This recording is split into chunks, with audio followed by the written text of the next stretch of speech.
Hi, I'm Marcel, and welcome to me screaming into the void, mostly about books.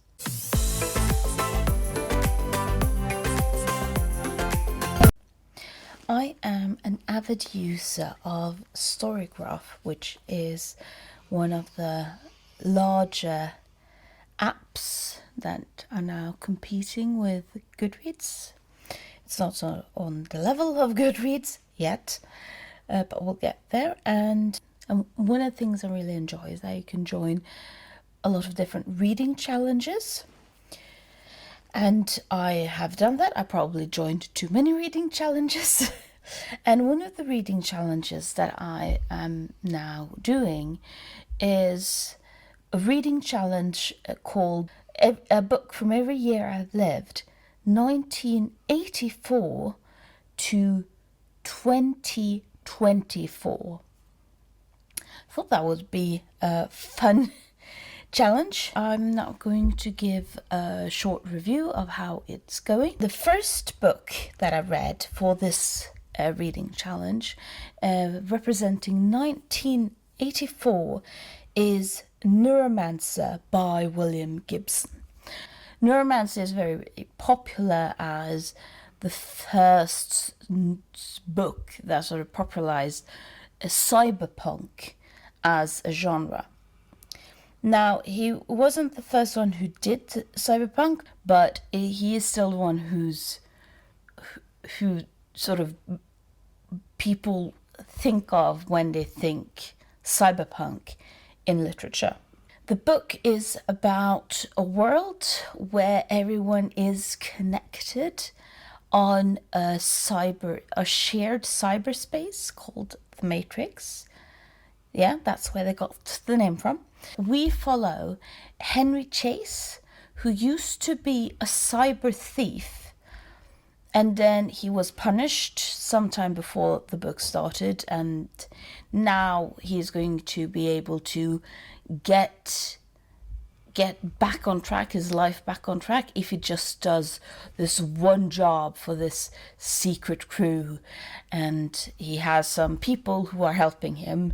And you're not reading Neuromancer because of the plot. You're reading the Neuromancer because of the world building.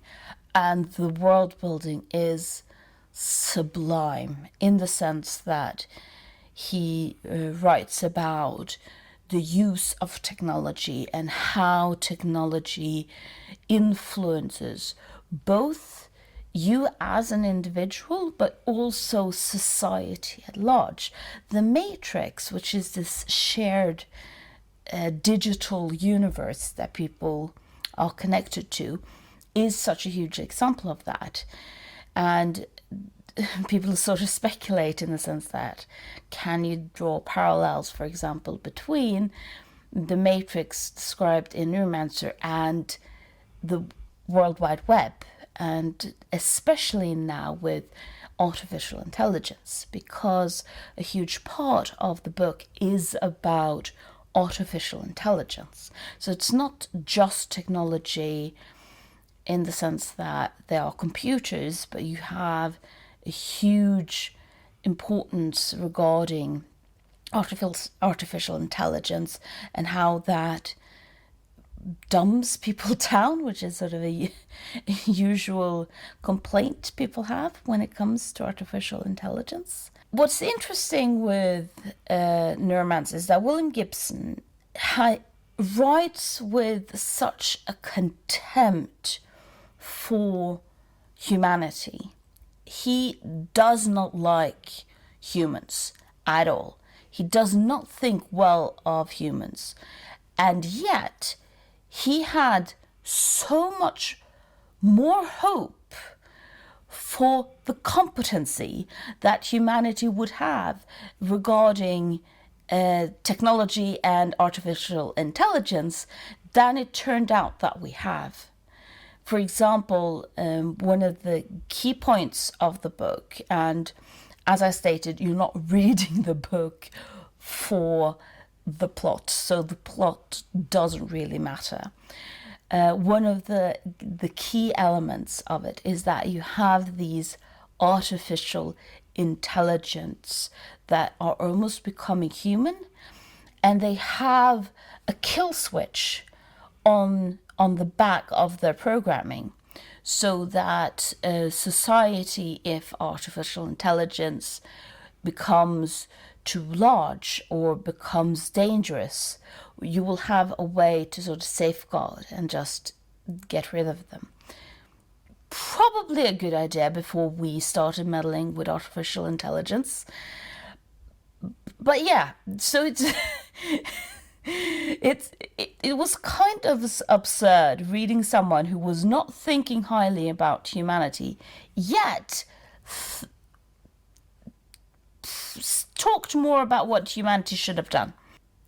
For 1985, I read Love in the Time of Cholera by Gabriel Garcia Marquez.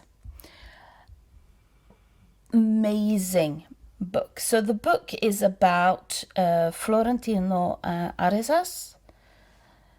I'm just going to read it. The book is about Florentino Ariza and Fermina Daza, who, as a youth, who are teenagers who fall in love, and then Fermina Daza decides to marry someone else, but Florentina Ariza is so hyper-focused on Fermina that he pines for her their entire lives.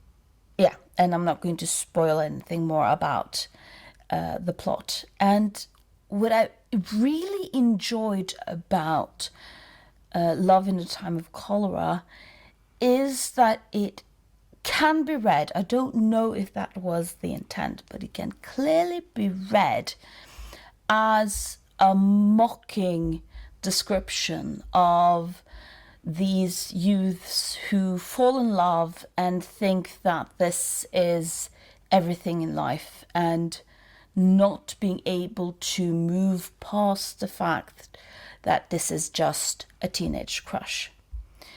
So he is not painting Florentino in a positive light.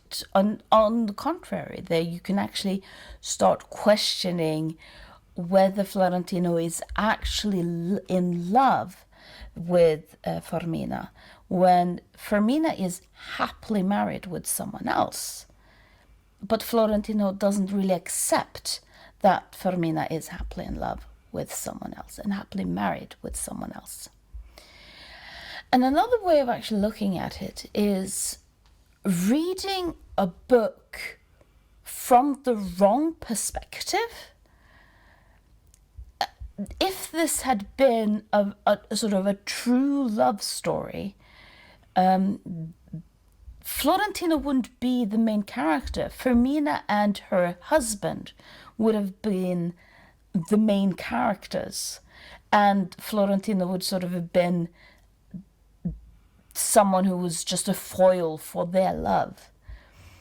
And that's what I mean with that the book can be read as I don't know what Marquez's sort of idea, thoughts, purpose with this book was, but that's why I'm describing that it could be read as a satire almost. And you can find that already in the title, Love in the Time of Cholera.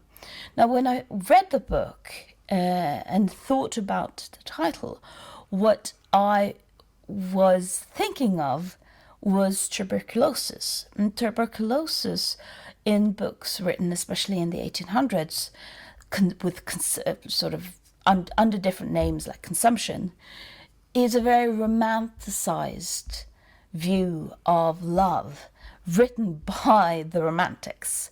So love is everything, and you are so in love that you are consumed by it, consumed, and you wither away if you can't have your true love.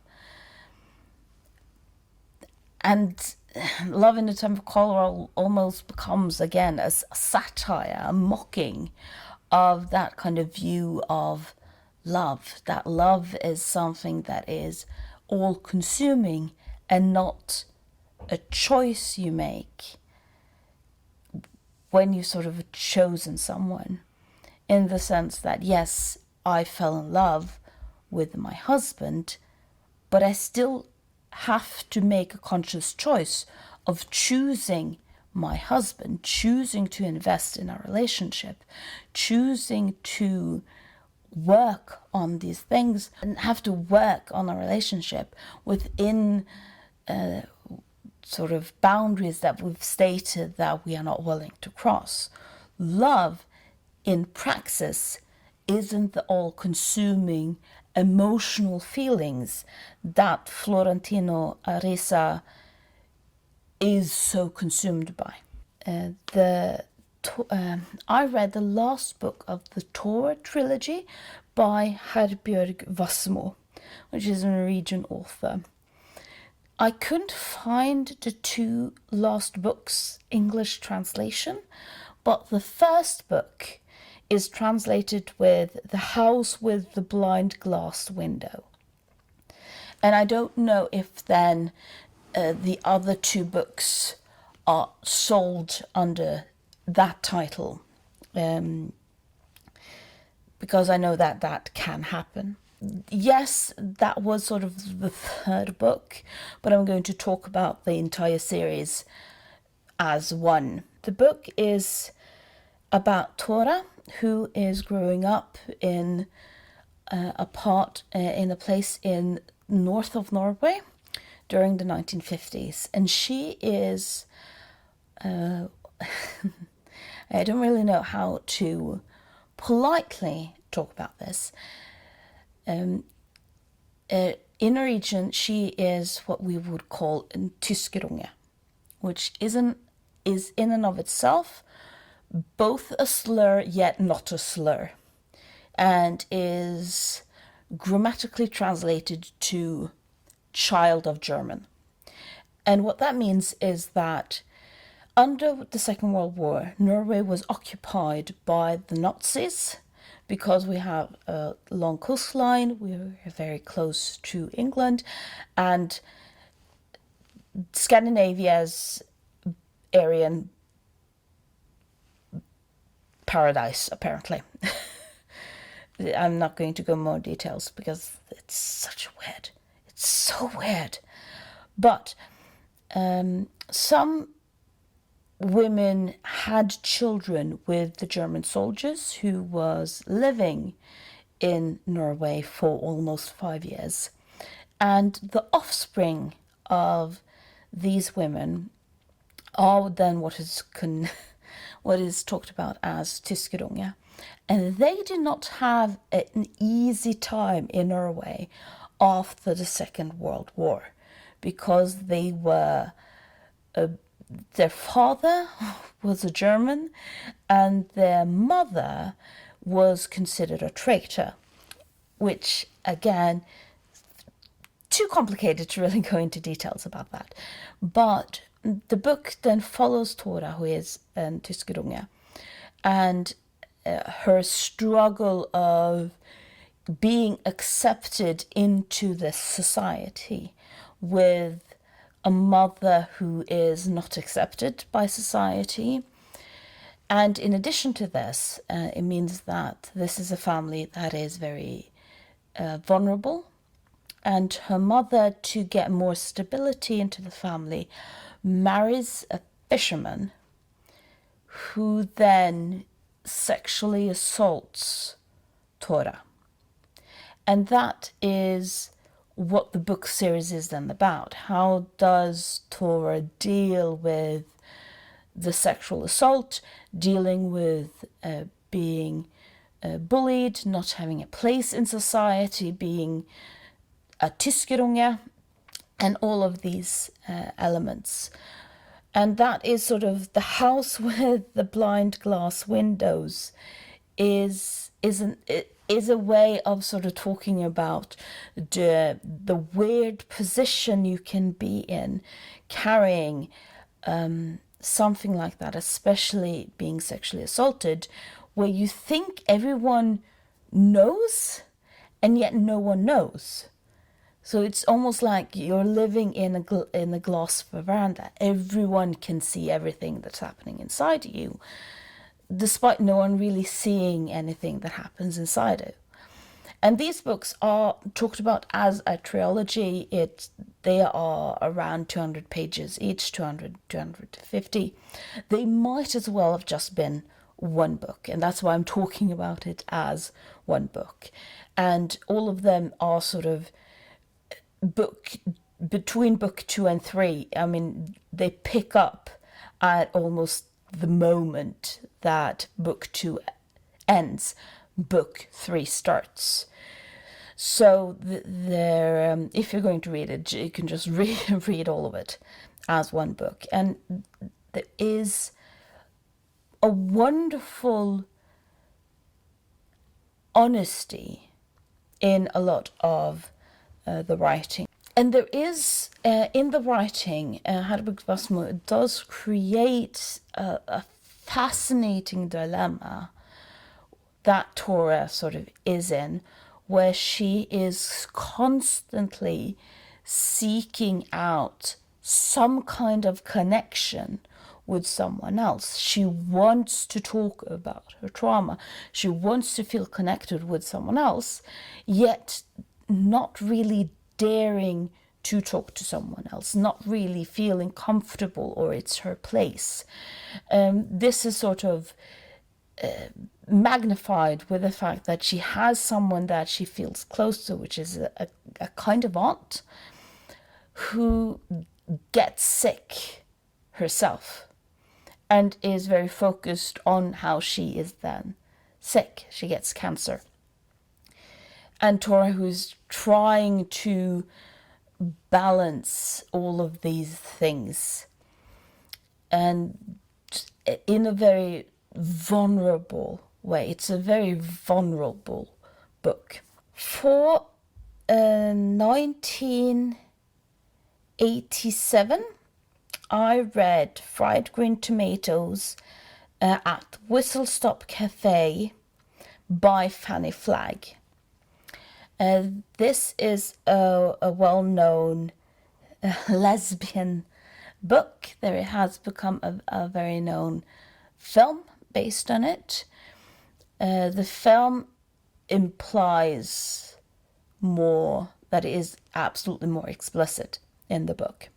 I have to admit, the plot of the book is very fascinating in the sense that it's not about the main characters, which is Ruth and Iggy. They are the main characters. They are the protagonists of the book. But the book isn't about them. It's about Evelyn is a middle-aged woman who travels to an old person's home with her husband to visit her mother-in-law. And her mother-in-law doesn't really like Evelyn, so Evelyn starts talking to Mrs. Threadgood. And Mrs. Threadgood is the one who's telling her the story of Ruth and Itchy. And so the book, while being about and very famous for being a lesbian story, isn't about them being lesbians. It's more about womanhood. It's about femininity and women's place in society, and how can women navigate gender roles. But it's also very much a story about what you can learn from the lost generation, and about the lost generation telling stories that can inspire. So the book is very hodgepodge told. It gave me kind of sort of flashbacks to when I was a volunteer at an old folks home, and what I really did was just visiting. So I would make tea, maybe there was some cakes or sandwiches, and I would just sit there and talk to these people, and they had wonderful stories to tell, but they're not structured. And they are full of plot holes, and but that's some of the charm with it. And this book is very much told realistically, like you are being told this from an old person. So that's sort of one of the things you just have to accept if you're going to read the book. And I enjoyed it. I know not everyone does. I don't know if that's personal preference or what you want from the story. If you want a cohesive lesbian love story, then that's not what you're going to get. But what you are going to get is a story about how stories are transferred from one generation to the next, and what that can do to the next generation. How we follow Evelyn and see how the stories of Ruth and Idgie, while not sort of turning her gay, still inspires her to take a more active role in her life and reevaluating what it means to be woman and female. If you can listen it as an audiobook, I actually would recommend that, because there is something about the structure of the story that fits very well with someone telling you the story rather than reading it. If you've seen the film, it's similar, but it's much more structured as a film, which I'm not really surprised about. It that probably just had to happen in the translation. For 1988, I read Chuang Tzu Huang, Paradise of the Blind. And this is a very fascinating book, not for the book itself and the story itself, but because Huang was member of the Communist Party in Vietnam, and for several reasons chose to step out of the Communist Party and became a dissident. And this book was written and published after she became a dissident. And probably because of that, it is the first Vietnamese book that was published in the US. Okay, so the book is about Hang, which is a young woman, and her mother and aunt, and how the three of them try to thrive and survive in Vietnam while sort of the Communist Party is being established in Vietnam. And it's very fascinating to read, because it's very clearly both a political book, and yet it's also a social book about being a woman in Vietnam. And you can have some critiques to certain parts of the book, yet still enjoy other parts of the book. I really enjoyed, one thing is I enjoyed the details about Vietnamese life. That's just a fascination in and of itself. But I also really enjoyed how Hang tries to navigate the different roles that she gets and has because of the privileges that she gets in her life. Her mother is a sister to someone who is high in the party, but the mother is also was married to someone who was a landowner. So the mother is very low on the totem pole. But her father's sister became a capitalist in Vietnam during the communist regime, and is saving all this money, wanting to give it to Hang as a way of revenging Hang's father's death.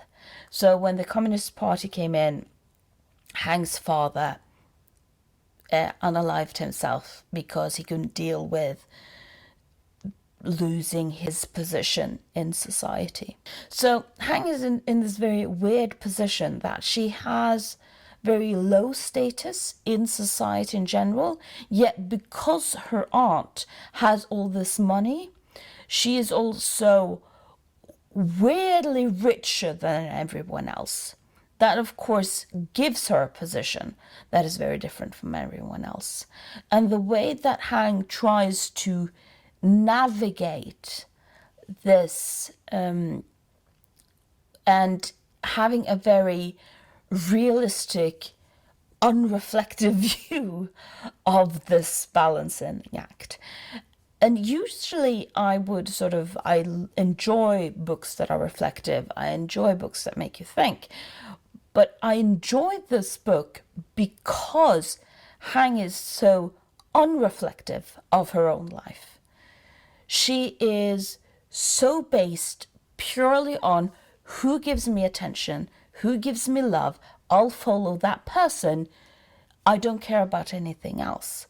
She is very emotionally driven and doesn't really understand that she is emotionally driven. She thinks she is driven by good arguments and her intellect, but she's such an emotional person. And that is in and of itself a very realistic person. Most of us are more emotionally driven than we think we are.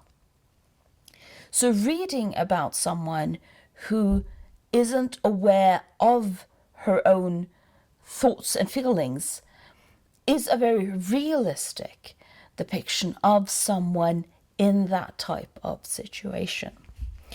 And I know that Huang Tu Huang wrote several books, and I would probably want to read other books that she published because she manages a very fascinating, realistic way character developments.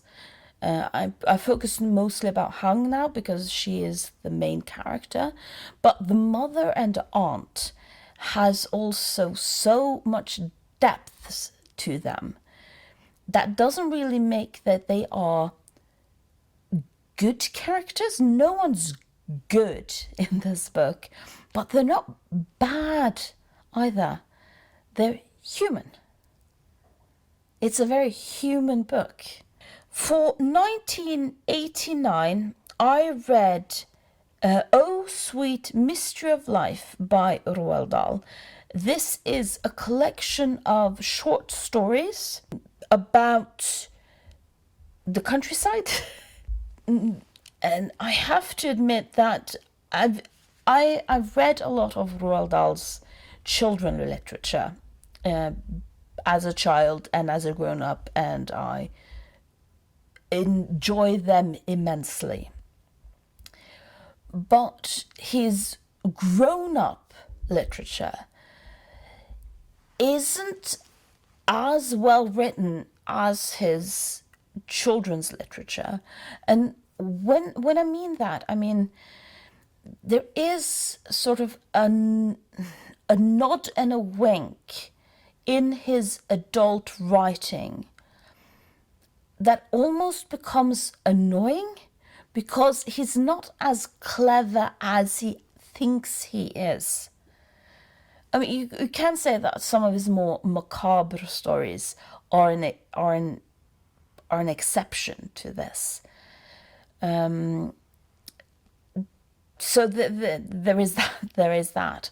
But a lot of these stories, there is a very clear formula to it.